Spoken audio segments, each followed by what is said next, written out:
हरे कृष्ण। ओम ज्ञानतिमिरन्धस्य ज्ञानञ्जनशलाकया चक्षुरुन्मीलितं येन तस्मै श्रीगुरवे नमः।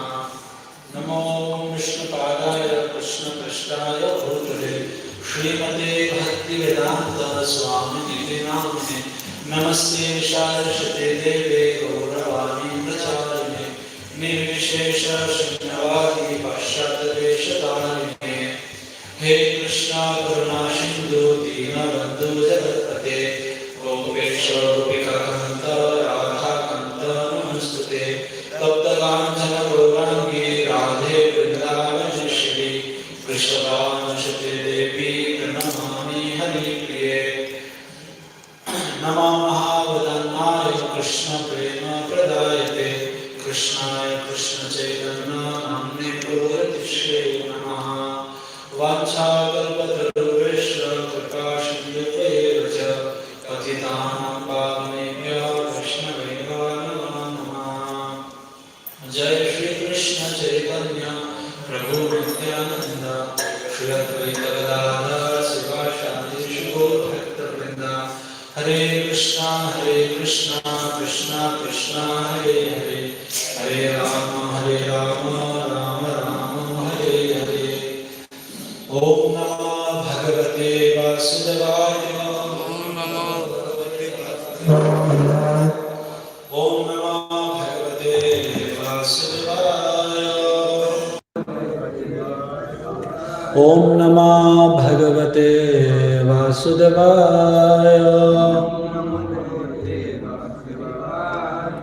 हरे कृष्ण। तो हम श्रीमद् भागवतम के चतुर्थ स्कंद के 4th कैंटो 31 चैप्टर श्लोक नंबर 21। तो इस अध्याय के नाम है प्रचेताओं को नारद का उपदेश। तो उसका 21st श्लोक आज हम पढ़ेंगे, तो उससे चर्चा करेंगे हम। तो पहले हम श्लोका को उच्चारण करते हैं, तो प्लीज़ कृपया श्लोका को उच्चारण करें। न भजति कुमनिषिणां सयुज्याम् न भजति कुमनिषिणां सयुज्याम् हरि अधनात्मधनो प्रियैरसज्ञ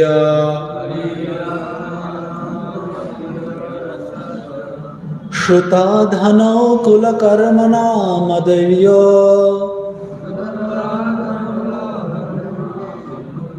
विदधति पापमकिंचनेषु सत्सु न भजति कुमनिषिणां सयुज्याम्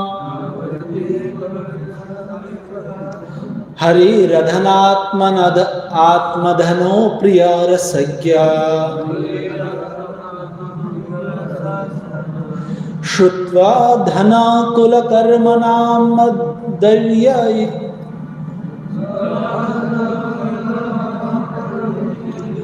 विदधति पापमकिंचनेषु सत्सु। कोई भक्त बता सकता?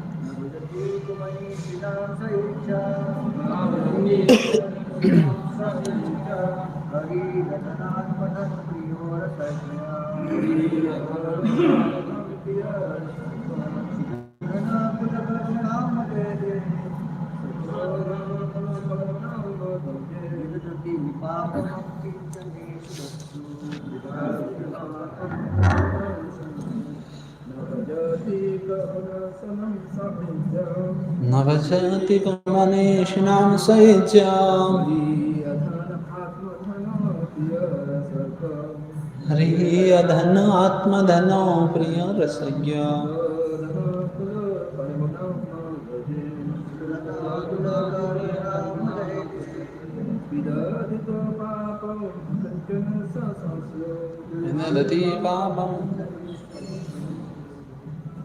ओके, शब्दार्थ और अनुवाद और तात्पर्य श्रील प्रभुपाद द्वारा। श्रील प्रभुपाद की जय। ना कभी नहीं, भजती स्वीकार करता है, कुमनीषिणाम मलिन हृदय वाले पुरुष का, यहाँ पुरुष का मतलब सारे प्रभु जी से नहीं है, पुरुष का मतलब सारे जीव है। ऐसा नहीं आप ये श्लोक पढ़ने का सारे माता जी बोलेंगे प्रभु, सारे प्रभु का ही दिल में ऐसे है ना कचरे हैं, तो नहीं है। पुरुष का मतलब है सब। यहाँ पुरुष मतलब मनुष्य को समझाया गया है। को मनुष्य ना मतलब मलिन हृदय वाले पुरुषों का। सह वह इज्जा अर्पित हरि ही भगवान अधन निर्धन आत्मधन, केवल भगवान पर आश्रित रहने वाले, प्रिय प्रिय रसज्ञ जीवन के रस को स्वीकार करने वाला रसिक, श्रुतः शिक्षा, धन संपत्ति, कुल वंश, कर्मनाम तथा कर्मों का मद गर्व से ये जो विदधति संपन्न करता है, पापम तिरस्कार अकिंचनाशु निर्धन सत्सु भक्तों का। अनुवाद, भगवान उन भक्तों को अत्यंत प्रिय होते हैं जिनके पास कोई भौतिक संपत्ति नहीं है, किंतु जो भगवत भक्ति की ही अपना धन मानकर प्रसन्न रहते हैं। दरअसल भगवान ऐसे भक्तों के भक्ति कार्य का आनंद लेते हैं जो लोग अपने शिक्षा, संपत्ति, कुलीनता और सकाम कर्म इत्यादि भौतिक वस्तुओं के मद से फूले रहते हैं। वे कभी कभी भक्तों का उपहास करते हैं। ऐसे लोग यदि भगवान की पूजा करते भी है तो वे उसे कभी स्वीकार नहीं करते, तो भगवान उसको कभी स्वीकार नहीं करते। तो हम इसके ऊपर चर्चा करेंगे। तो पहले हम तात्पर्य पढ़ते हैं।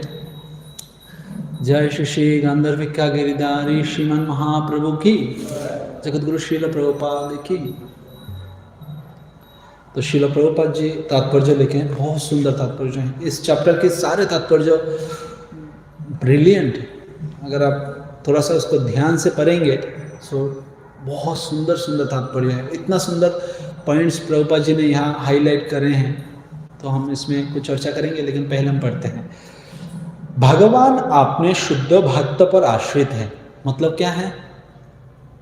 भगवान अपने शुद्ध भक्त पर आश्रित है। सो लॉर्ड और गॉड और Krishna is dependent on his devotee. भगवान के और एक नाम क्या है? मुकुंद। मुकुंद मुर्ना प्रणिपत्त जाचे भवंतम यंतम एकांतम अर्थम। तो भगवान के नाम एक मुकुंद है। मुकुंद इसलिए है जो आश्रय प्रदान करते हैं, जो आश्रय प्रदान करते हैं, जो मुक्ति प्रदान करते हैं। तो उस भगवान को कोई आश्रय की जरूरत है? जो व्यक्ति के पास, मतलब आप सोचिए कोई व्यक्ति के पास करोड़ रुपीस है, 1 करोड़ रुपये उसके बैंक में, क्या उस व्यक्ति को 10 रुपया की जरूरत है? अगर कोई बोलेंगे अरे प्रभु वो 10 रुपया के ऊपर डिपेंडेंट है, तो क्या लगेगा मजाक कर रहे हैं। बट भगवान के विषय में अलग है। भगवान अपने भक्त के प्रति वो क्या है? आश्रित है। इसके ऊपर और कहना चाहेंगे, जैसे कौन कौन भागवतम का पहला श्लोक जानते हैं? हाथ उठाइए। पहला श्लोक भागवतम, भागवतम पहला स्कंद, पहला अध्याय, पहला श्लोक। हाँ, तो उसमें क्या भगवान क्या कहते पता है? सुनिए, जन्मादियस्य यत अन्नयात् इतरतश्चार्तेषु अविज्ञ सराट। बोलते मैं सराट हूं, आई एम फुल्ली इंडिपेंडेंट। मैं किसी के ऊपर आश्रित नहीं हूं, वो किसी का जरूरत नहीं है। भगवान को किसी को जरूरत है क्या? भगवान को हमको जरूरत है? नहीं है। तो भगवान कहते हैं पहला श्लोक में, जो मैं सराट हूं। और ये फर्स्ट कैंटो की बात कर रहे हैं हम। जो फर्स्ट 9th कैंटो में जाते हैं, जाने के बाद भगवान कहते हैं, जब दुर्वासा मुनि जाते हैं, बोलते बचा लो मुझे, आपका सुदर्शन चक्र, सुदर्शन मेरा पीछा नहीं छोड़ रहे हैं। तो कृष्ण कहते आई एम सॉरी। बोले क्यों? आपने बोला आप रक्षा करेंगे आपके शरणागत के।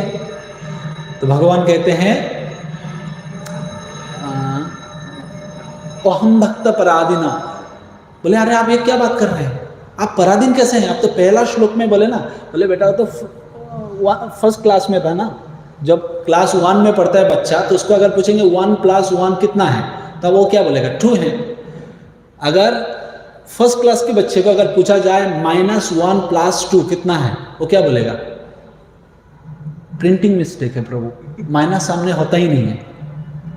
लेकिन वो 10th के जो बच्चे हैं उसको अगर बताएंगे तो उसको पता है -1 + 2 = कितना है? +1। लेकिन फर्स्ट क्लास के बच्चे को क्या लगेगा? प्रिंटिंग मिस्टेक है।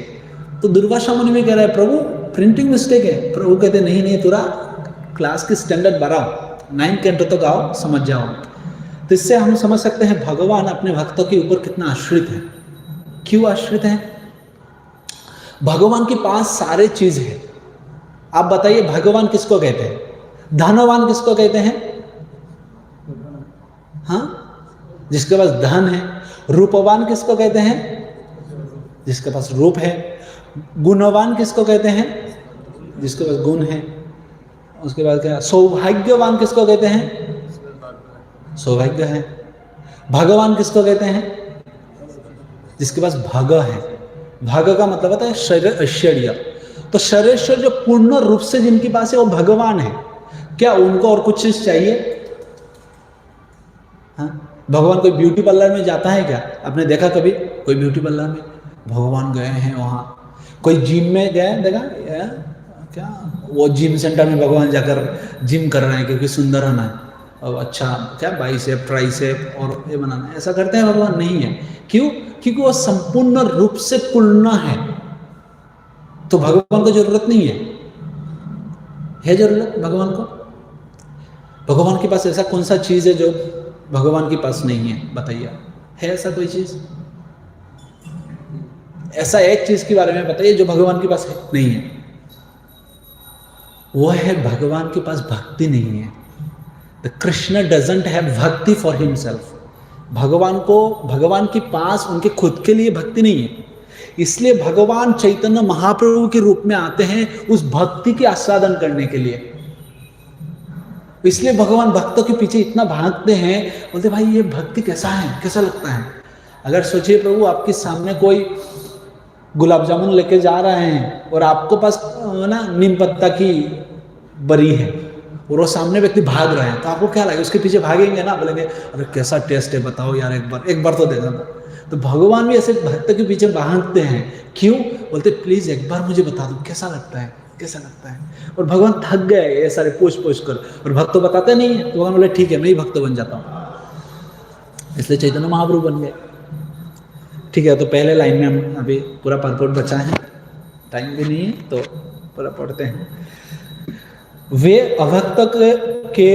अभक्त की भेंटों को तक स्वीकार नहीं करते। इसका कोई उदाहरण है? आप जानते हैं भगवान अभक्त का जो भेंट है उसको स्वीकार नहीं करते हैं। फेमस है। दुर्योधन ने इतना सारा आइटम्स बनाया ना प्रभु, क्या बताओ। मतलब अब जैसे बताते हैं क्या 49 आइटम्स असल में बनाया है उसने। 56 आइटम्स बनाया है। और बनाने के बाद मन में क्या चिंता था पता है?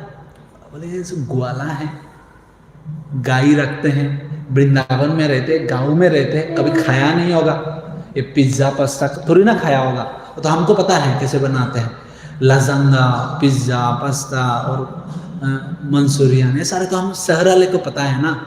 वो गांव से आया वृंदावन से, उसको कहाँ से पता होगा? बोले खा ले खा ले। और कृष्णा गए हैं, जाने के बाद दुर्योधन बोले आ जाइए। कृष्ण कहते सॉरी एक्चुअली स्केड्यूल में नहीं है आपका नाम। तो बोले इतना आइटम बनाया हमने, नेक्स्ट टाइम देखेंगे कभी, अभी तो तुम्हारा मनोभाव सही नहीं है बेटा। तो इसमें कहने का मतलब ये है, अभक्त तो कितना भी भेंट क्यों ना दे देते। बहुत सारे लोग आते हैं ना अहंकार से, अरे हम आज दे देंगे। जगन्नाथ की से एक लीला है, एक व्यक्ति है, वो सबको पता है लीला। एक व्यक्ति जगन्नाथपुरी में आए थे, वो तब का दिन 1 रुपया में सारे चीज मिल जाता था प्रभु। जगन्नाथ जी का जो खर्चा होता था ना, वो 1 रुपया में हो जाता था तब का दिन, बहुत पहले। और वो आया, वो सोचे आज देखते हैं, जगन्नाथ जी बोलते हैं जगत की नाथ है, देखते हैं आज उनका कैसे सेवा होता है। बोलते मैं 1 लाख रुपया डोनेट करना चाहता हूं, और एक बार में ये ऑफर करना है आपको, जो भी ऑफर करना है। अभी पांडा लोग बोलते भाई हमको 1 रुपया में पूरा दिन चल जाता है, 1 लाख रुपया कहाँ खर्चा करेंगे। बोलते तो कैसे जगत की नाथ हुए हैं आपका। तो बोले ठीक है। पंडा बोलते ठीक है, हम जगन्नाथ से पूछ के आपको बताते हैं। तो पंडा सो गए हैं। सोने के बाद जगन्नाथ जी उनका सपनों में आते हैं, आके कहते तुम इतना दुखी क्यों हो। बोलते प्रभु दुखी क्यों नहीं होऊंगा, बताओ ये क्या क्या लोग आते रहते। वो बोले 1 लाख रुपया देगा और वो आपको एक बार खिलाना चाहते हैं। तो एक बार हम क्या खिलाएंगे। भगवान कहते चिंता मत करो, पान खिला दो मुझे। पान जानते हैं ना आप लोग, पान। तो बोले पान प्रभु ये फ्री दे देता है हमको, धनिया पत्ता फ्री मिलता है जैसे है ना, तो ऐसे पान भी फ्री मिल जाता है। बोलते पान तो फ्री देते हैं प्रभु। बोले नहीं नहीं सुनो पूरा बात। बोले क्या है। बोले पान के साथ जो चोना कहते हैं ना, उसको व्हाइट कलर के कहते हैं ना, जिससे मुंह लाल होता है, तो वो मुझे नहीं चाहिए। मुझे क्या चाहिए, हाथी की जो मनी रहते हैं उस मनी चाहिए। उस मनी को स्मैश करके उसका पाउडर बना के देना पान के साथ।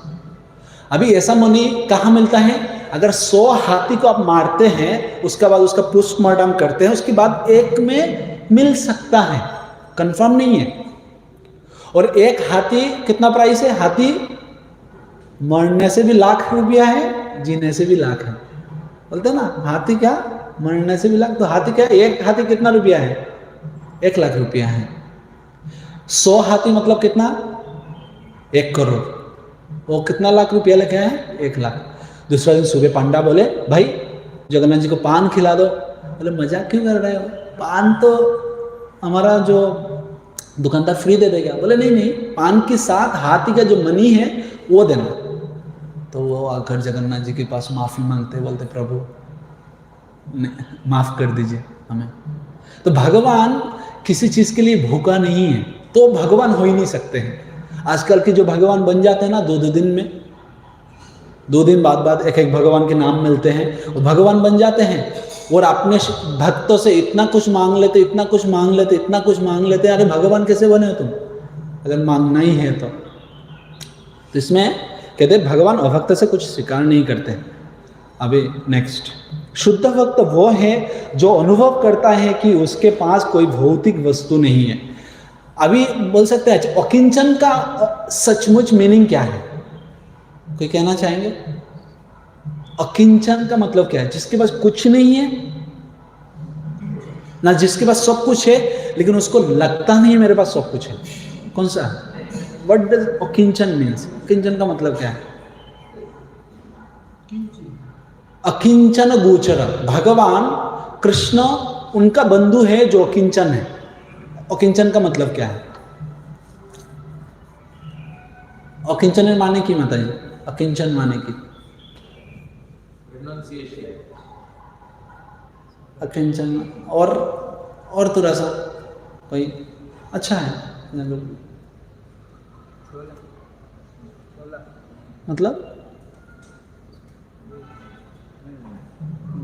बोलो। जिसके पास सब कुछ है मगर उसको पता है सब कुछ भगवान का। हाँ, प्रभुपाद यही बोले हैं, अकिंचन का पहले बार इतना अच्छा मीनिंग मिला है। हमको भी लगता था ना अकिंचन का मतलब जिनके पास कुछ नहीं है। अकिंचन का मतलब देखिए प्रभुपाद तात्पर्य में क्या कहते हैं, शुद्ध भक्त वो है जो अनुभव करता है कि उसके पास कोई भी भौतिक वस्तु नहीं है। ऐसा उसका मतलब वो नहीं उसके पास नहीं है, उसके पास सारे वस्तुएं हैं। क्या पांडव के पास नहीं थे, हाँ, अम्बरीश महाराज के पास नहीं थे, परीक्षित महाराज के पास नहीं थे, ऋषभ देव के पास नहीं थे, भरत महाराज के पास नहीं थे, सबके पास थे। क्या वो अकिंचन नहीं थे, अकिंचन थे। कैसे, क्योंकि ये सारे वस्तु वो जानते हैं तहारो मालिक केवल कृष्ण और माधव, उसका जो मालिक है वो भगवान है, इसका केयरटेकर मैं हूं। ये है अकिंचन व्यक्ति। नहीं तो अगर अकिंचन का मतलब धन संपत्ति नहीं तो सारे भिखारी अकिंचन है ना, तो उसका फ्रेंड है कृष्ण, है क्या नहीं? अब अगर ट्रेन से ट्रैवलिंग करते तो देखेंगे जो लोग आके भीख मांगते वो अकिंचन है ना? नहीं, दे आर नॉट अकिंचन। अकिंचन का मतलब है आपके पास सब कुछ है, उसके बाद आप जानते हैं सारे कुछ भगवान से आए हैं और सारे जो चीज है मेरे पास सब भगवान की सेवा के लिए। सो दैट इज अकिंचन। और उस व्यक्ति का भगवान है अकिंचन गोचर। इसका कभी कभी गलत मीनिंग हो जाता है, अरे प्रभु इतना कुछ क्यों है आपके पास, इतना संपत्ति हो गया प्रभु के पास, वो तो अकिंचन नहीं, उनका भगवान उनका भक्त नहीं, ये सारे चीज नहीं। अकिंचन का मतलब होता है सब कुछ है लेकिन वो जानते उसके इस्तेमाल किस तरह से भगवान की सेवा में किया जाए। ओके, देन भक्त सदैव भगवान के भक्ति रूपी धन से प्रसन्न रहता है। भक्त कभी भी भौतिक दृष्टि से निर्धन प्रतीत होते हैं, कभी कभी भौतिक दृष्टि से निर्धन प्रतीत होते हैं, किंतु आध्यात्मिक रूप से उन्नत तथा संपन्न होने के कारण भगवान का अत्यंत प्रिय होते हैं। ऐसे भक्त परिवार, समाज, मित्रता, संतान इत्यादि के प्रति आसक्ति से मुक्त होते हैं।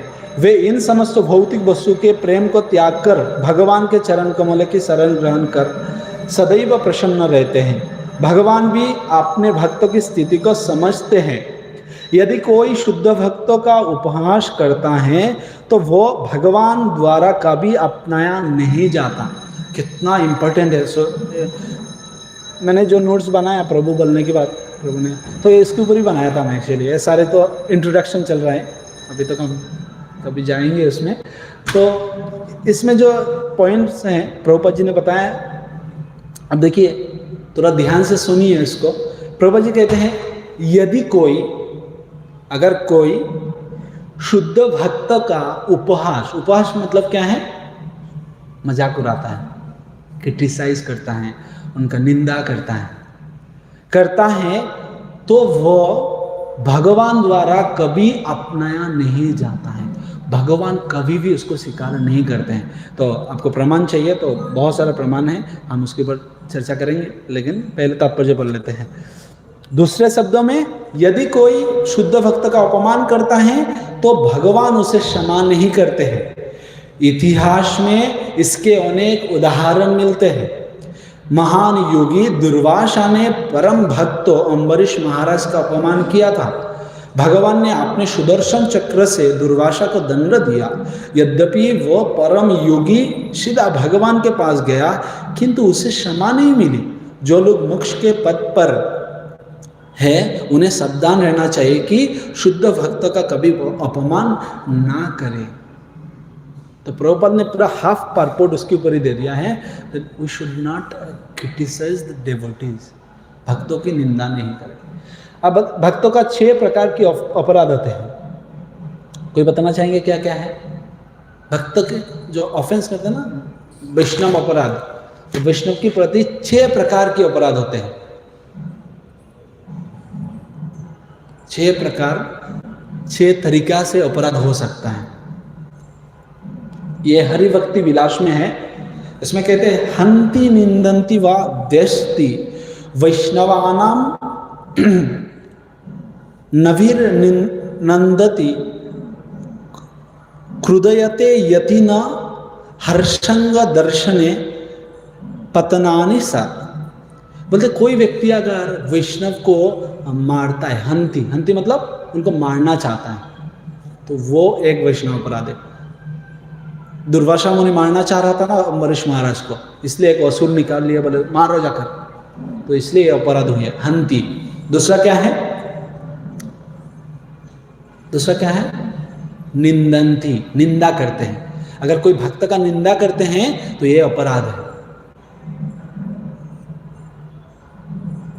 और जो व्यक्ति भक्त की निंदा करते हैं ना, उनका हरिनाम होने वाले नहीं, कभी जप नहीं कर पाएंगे। हमको लगता है अरे प्रभु हमने निंदा करे लेकिन देखो कुछ नहीं हुआ है, कुछ नहीं हो रहा है, हम तो बढ़िया से सुबह सुबह उठ रहे हैं, मंगल आरती में माला भी चल रहा है, हम क्लास भी सुन रहे हैं और भक्तों की निंदा भी चल रहा है, सब कुछ एक साथ में चल रहा है प्रभु, बढ़िया है, मतलब सब कुछ एक साथ में, मतलब फुल पैकेज है प्रभु। उसका मतलब क्या हमारा वैष्णव ऑफेंस नहीं हो रहा है? हो रहा है, अपराध हो रहा है। हाँ, कहते हैं कलयुग में ऑफेंस जो है वो कैसा काम करते हैं, टेबलेट अगर जैसे इंजेक्शन जैसे काम नहीं करते। इंजेक्शन लगाने से तुरंत उसको इफेक्ट हो जाता है ना, लेकिन दवाई क्या खाने से 1-2 दिन बाद। तो हो सकता है अभी समझ में नहीं आ रहा है हमको, बट वी रियलाइज टुडे और tomorrow, it's just matter of time. तो दूसरा है निंदन्ति। तीसरा क्या है? ध्यष्टि। मतलब क्या है? उनका डिसरेस्पेक्ट करना, उनके अपमान करना। निंदा और एक है अपमान। उसके बाद क्या है? और वैष्णव को देखने से गुस्सा हो जाना। ऐसा होता है ना, अरे प्रभु मतलब तुम्हारा चेहरा मत दिखाना मुझे कभी, और ऐसा होता है कभी कभी। तो वैष्णव को देखने से गुस्सा हो जाता है, क्योंकि वो भक्त तो हमारा जो इंद्रिय तृप्ति में कभी कभी बाधा दे देते हैं, ऐसा होता है कभी कभी। तो उस व्यक्ति को हम देखने से गुस्सा हो जाते हैं, ऐसे बहुत बहुत बार होते हैं। तो वैष्णव को देखने से गुस्सा अगर हो जाते हैं हम, if we get angry by having darshan of Vaishnava, that is also offence. उनको कुछ बोलने का जरूरत नहीं, अगर देखने के बाद, अगर ये तो हुआ आप गुस्सा होने से, उसकी बाद वाला सुनिए क्या है। अगर वैष्णव को देखने के बाद अगर आपने हंसा नहीं है, मतलब खुश नहीं हुई है, ये ऑफेंस है। फिफ्थ है क्या? Do not express pleasure on saying Vaishnav. अगर आप वैष्णव को देखने के बाद खुश नहीं हुए हैं, अरे वो स्माइल करने में पैसा थोड़ी लगता है क्या? 1,000 रुपये मांगते हैं, स्माइल कर देंगे तो। भक्त हमने देखा है ऐसे कई बार, भक्त मिलते तो लगते उसका मुंह पर अमावस्या आ गया है। अरे भाई मतलब क्या जिंदगी में इतना दुख कहां से है? अमावस्या क्यों आ गया? मतलब देखने से हंसने से क्या फर्क पड़ेगा? एटलीस्ट सामने वाला व्यक्ति समझ सकते हैं, अरे प्रभु he is happy with me. हाँ, दुख लग सकता है, अरे इंसान है हम, मन में कभी कभी दुख लग सकता है। उसका मतलब वो तो नहीं है हम सारी चीजें एक्सप्रेस करने लगे। जो एक्सप्रेस करना चाहिए वो नहीं करते हैं, दूसरा चीज एक्सप्रेस करने लगते हैं। रघुनाथ स्वामी महाराज उज्जैन आए थे, तो महाराज क्लास दे रहे थे हम, तो महाराज कह रहे थे अगर आप स्माइल करते हैं ना तो दूसरा वैष्णव खुश हो जाते हैं, बोलते हैं अरे प्रभु जी कितना खुश है। तो वो भी इसी तरह से खुश होने का, अगर वो व्यक्ति खुश नहीं है उसके बाद भी वो खुश होने का कोशिश करते हैं। अगर आप दूसरा को देखकर दुखी रह गए और आप कोई एक्सप्रेशन नहीं दिए हैं, इससे आपको ऑफेंस हो सकता है। उदाहरण है कोई, आप अपना ध्यान में हैं, लेकिन कोई वैष्णव आपको सामने आ गए हैं और आप उनको कोई एक्सप्रेशन नहीं दिया, आप अपना एक्सप्रेशन में हैं, ऑफेंस होगा। रूप गोस्वामी पाद वो राधा कृष्ण की लीला दर्शन कर रहे थे, और तब राधा कृष्ण क्या लीला दर्शन कर रहे थे? राधा रानी फ्लावर तोड़ने जा रहे हैं और कृष्ण ने उसको नीचा किया, वो जो ब्रांच है, डाल है, उसको नीचे किया। राधा रानी ने पकड़े तो कृष्ण छोड़ दिए, तो राधा रानी अभी ऊपर चले गई, अभी नीचे गिर जाएंगे, और कृष्ण हंस रहे हैं, और रूप गोस्वामी भी हंस रहे हैं उसको देखकर। और वो जो वैष्णव सामने से जा रहे थे वो देखने में इतना सुंदर नहीं थे, तो उनको लगा यार ये व्यक्ति मतलब मजाक उड़ा रहा है मेरा। रूप गोस्वामी की ऑन दैट स्पॉट, उसी समय राधा कृष्ण की लीला देखना बंद हो गया। रूप गोस्वामी बोले भाई मैं क्या किया, अभी कुछ तो नहीं किया। तो बाद में पता चला जाकर ऐसे अपराध हुए। तो आप देखिए ऐसे भी अपराध हो सकते हैं। तो क्यों ना हम कभी भी वैष्णव को देखें, देन वी शुड एक्सप्रेस हरे कृष्ण प्रभु कैसे हैं, तो आप पूछ सकते हैं। आजकल ट्रेडिशन चेंज होते जा रहा है, तो ये ऑफेंस है। उसके बाद क्या है? नेक्स्ट लास्ट है, नहीं, एक तो पहला है मारना, हंती, देन निंदा करना, क्रिटिसाइज करना, डिसरेस्पेक्ट करना।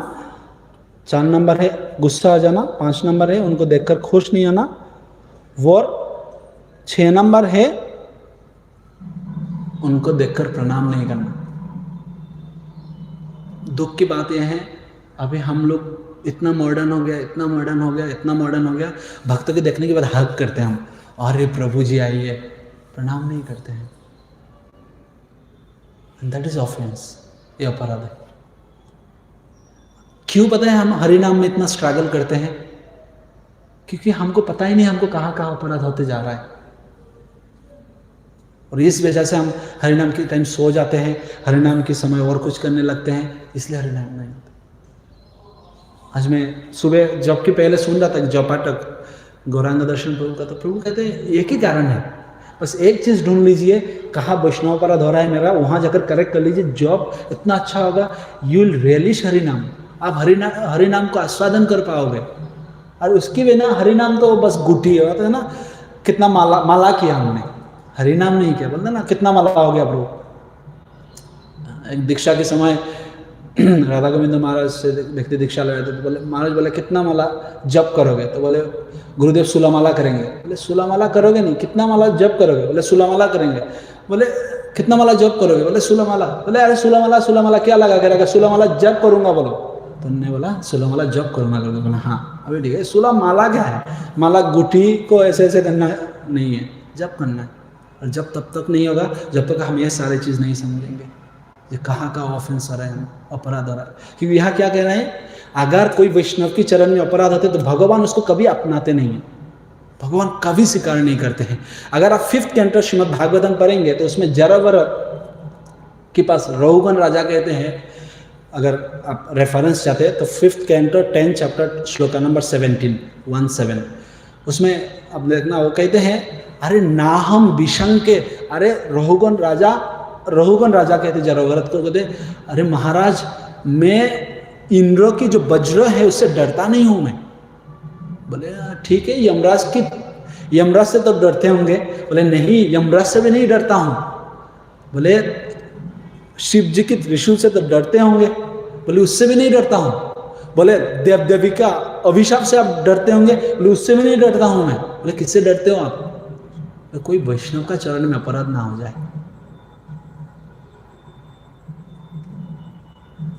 तो इसलिए कहते हैं तो ये 6 प्रकार के अपराध है, तो उसको हमको देखना चाहिए। और अगर इस 5, 10, 17 ना हम विषम के व्रज, मैं श्लोका भूल गया, इस तरह से शुरू होता है, ना हम विषम के। नंबर याद रखने से फायदा है, अगर श्लोका याद नहीं तो नंबर बता सकते हैं। ओके, तो अभी चैतन्य भागवत में एक श्लोका आते हैं, महतेर शवाब अज्ञेर दुष क्षमा करे। महत जो व्यक्ति है, वैष्णव जो है, अभी हम वो विचार कर सकते हैं, जो वैष्णव है वो तो कभी अपराध लेते नहीं है, तो हमारा अपराध कैसे हो जाएगा? क्योंकि वैष्णव का मतलब क्या है?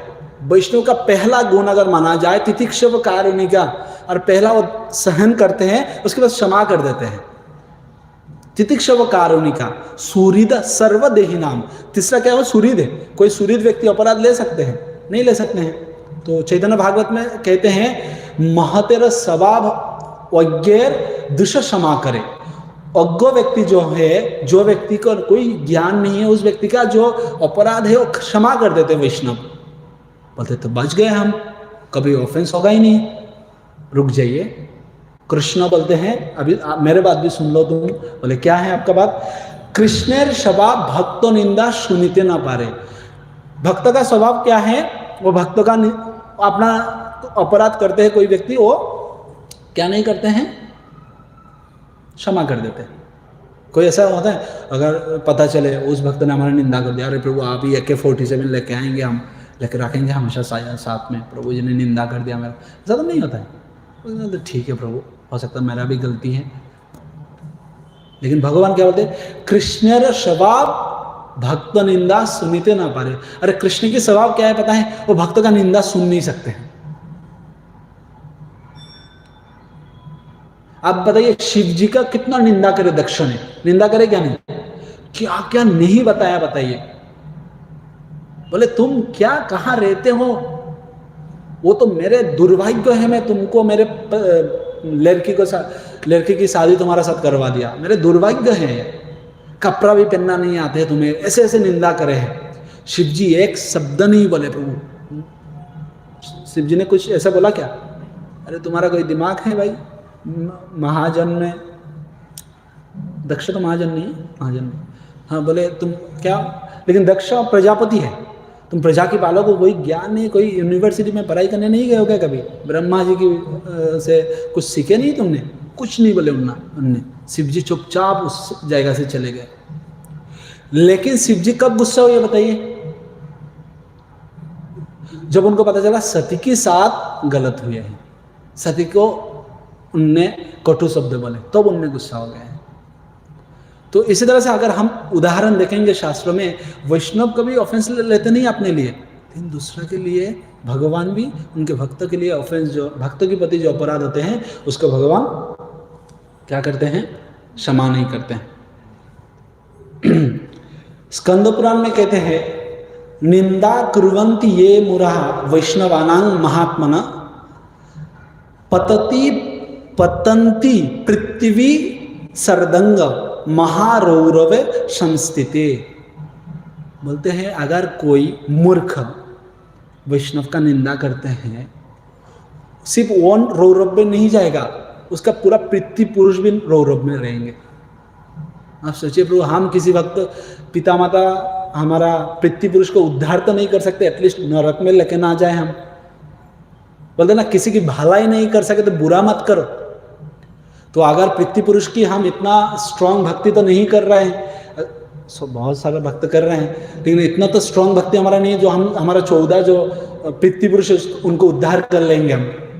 अगर नहीं कर पा रहे तो एटलीस्ट उनको नरक में लेके मत जाइए। कैसे नरक में जाएंगे? बोलते अगर कोई मूर्ख व्यक्ति वैष्णव का निंदा करते हैं, स्कंद पुराण में कहते हैं, तो उस व्यक्ति खुद और अपने पृथ्वी पुरुष को साथ में लेकर रौरव नरक में चले जाते हैं। स्कंद पुराण में बताते हैं। बृहद नारदीय पुराण में क्या कहते हैं?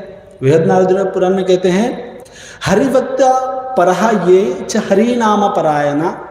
कोई अगर हरि की भक्त है, कोई अगर हरि नाम कर रहे हैं, अगर उसको दुर्वित्त व सुरवित्त व दिव्य नित्यंग नमः नमः। भले वो अच्छा है बुरा है, ये काम आपका नहीं है, उसका विचार करें आप। आपका काम क्या है? नमः नमः, उनको देखने से प्रणाम करो, ये हमारा काम है।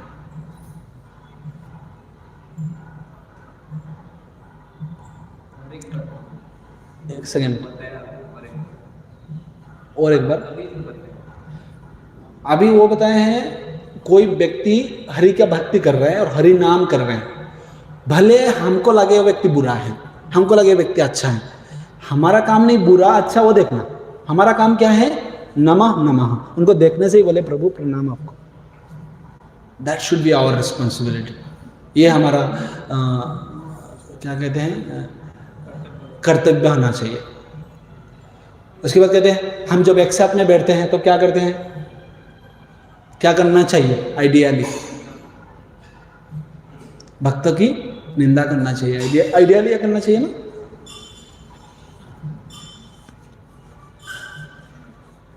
आइडियली यही होता है ना।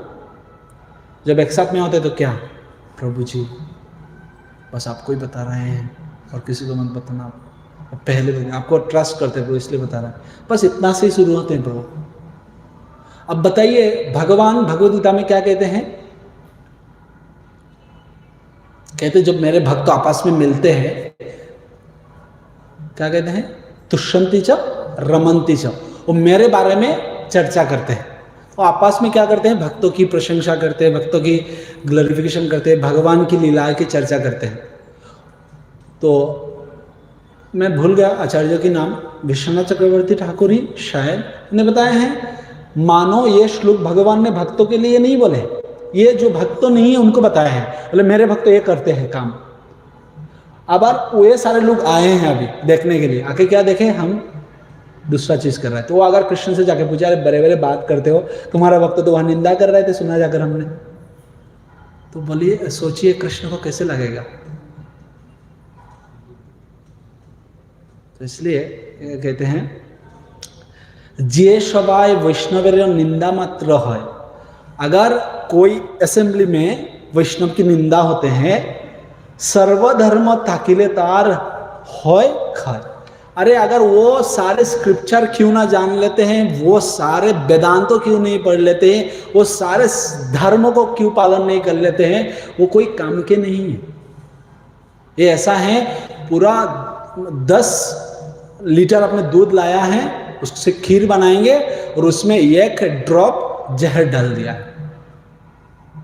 ये कोई काम कर रहेगा? नहीं। तो इसी तरह से तो इसलिए अगर हम भगवान कृष्ण की प्रिय होना चाहते हैं तो हमको क्या करना पड़ेगा? We should be dear to devotees. Simple process है प्रभु। अगर कोई भगवान के पास डायरेक्ट जाना चाहते हैं ना, वो कभी पहुंच नहीं पाएंगे, हम कभी नहीं जा सकते हम। अरे क्या हमारा पास है? तो सुलमाला से, इस 4 नियम पालन करने से और भागवतम 2-3 श्लोका पढ़ने से कृष्ण के पास चले जाएंगे। एक बार हरि भक्ति विलास का पढ़ी है तो आप, और माधुर्य कादम्बिनी अगर ग्रंथों का पढ़ी है तो तब समझ पाएंगे हमारा स्थिति कहाँ है। ये सारी चीजें से नहीं जा पाएंगे। लेकिन सबसे आसान प्रोसेस क्या है? भक्त की सेवा करना, भक्तों की साथ रहना। और इस भक्तों के साथ एक साथ में कहाँ मिलता है? श्रीमद् भक्तिचार्य स्वामी गुरु महाराज बहुत अच्छा उदाहरण देते हैं। बोलते हैं जो इस्कॉन है वो एक नाव जैसे जहाज है, एक बहुत बड़ा जहाज है, और वो कहाँ जा रहे हैं? भगवत धाम। ये भगवत धाम की रास्ता में है। अभी हमको इस जहाज में रहना है, इस जहाज में बस रहना है। अभी इसमें बहुत, जब समुद्र से जाते तो बहुत बार तूफान आते हैं, बहुत बार बारिश होते हैं, बहुत सारी चीज आएगा। तो अभी क्या करना चाहिए व्यक्ति को? जब बारिश आएगा, जब तूफान आएगा तो क्या करना चाहिए? जहाज से गिर के पानी में गिर जाना चाहिए ना। बोले भाई अभी ये पलट जाएगा, मर जाएंगे हम गिर जाते पानी में। और पानी में क्या क्या है प्रभु? क्या क्या है? शार्क है। और क्या है? मगरमच्छ। समुद्र में मगरमच्छ रहता है? नहीं, ठीक है, जो भी है। तो ऐसे बहुत सारा आपका, आप जिनके लिए प्रसाद हो वो वहां खड़े हैं आपके लिए। तो अगर एक बार आप इस्कॉन छोड़ दीजिए ना, उसके बाद समझ जाएंगे आप। तो इस्कॉन क्या है? एक जहाज जैसे है, और इसमें हमको बस बैठे रहना है प्रभु। अगर आप बैठे रहेंगे भक्तों के साथ, 16 माला जप करेंगे, 4 नियम की पालन करेंगे, और भागवतम को और प्रभुपाद की ग्रंथ के अध्ययन करेंगे, एक दिन आप क्या देखेंगे पता है? गुरु महाराज कहते हैं, एज इट इज, जैसे कहते हैं, you will sleep and wake up, you will be in Golok Vrindavan. आप गोलोक वृंदावन में रहोगे। एक दिन ऐसे ही सो जाओगे, उठोगे, देखोगे लिखा है गोलोक वृंदावन 0 किलोमीटर। बस हमको इस्कॉन में रहना है, और जो जो चीज नहीं करना है उसको नहीं करना है, जो जो चीज करने के लिए बताया गया है उसको ज्यादा से ज्यादा करना है। हम ये सारी चीजों में क्यों फंस जाते हैं प्रभु? क्योंकि हमारा पास करने के लिए कोई चीज होता ही नहीं है। निंदा अगरा अगरा जो भी काम हम करते हैं, कब करते हैं? When we don't have proper engagement, जब हमारा पास है ही नहीं कुछ करने का। एक व्यक्ति मुझे कह रहा था, प्रभु 1 महीने का छुट्टी है, मैं अभी कुछ दिन पहले, छुट्टी है प्रभु, कौन सा ग्रंथ पढ़ूं मैं, और क्या करूं मैं? मतलब क्या करूं प्रभु, ये प्रश्न हो सकता है। आप पूछो कौन सा ग्रंथ पढ़ूं प्रभु, ये बताओ। 1 महीने उनका छुट्टी है, ऑफिस से छुट्टी मिल गया है उनको 1 महीने का। तो प्रभु अगर हम हमारा समय को भगवत भक्ति में, हरि नाम में और भगवान की सेवा में, भक्त की सेवा में लगाएंगे ना, ये सारी चीज़ आएगा ही नहीं। समय ही नहीं है उसके लिए। समय तभी मिलता है जब हम हमारा जो कर्तव्य है उसको साइड करते हैं, उससे टाइम निकालते हैं हम ये करने के लिए।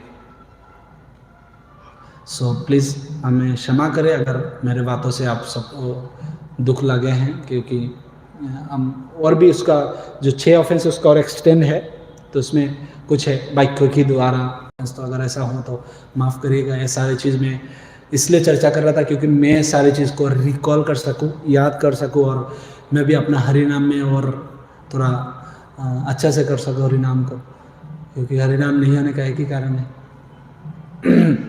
वैष्णव अपराध हो जाते हैं।